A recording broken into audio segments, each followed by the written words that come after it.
madowga ay ku badan yihiin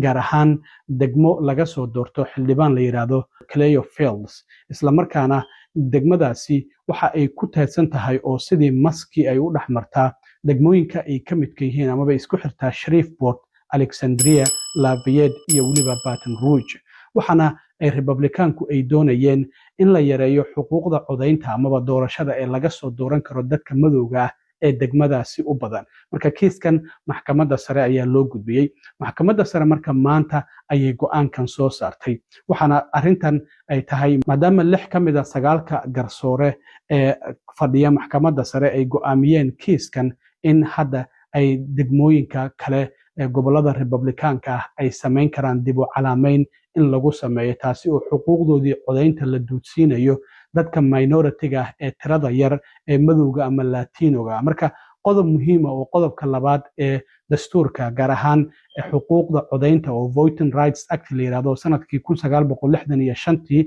la meelmariyay ayaa meesha ka baxayo taasina waxay xadidaysaa marka xuquuqda ay dadkaasi u yeelan karaan dadka ay doonayaan inay soo doortaan waa dadka madowga iyo latinoga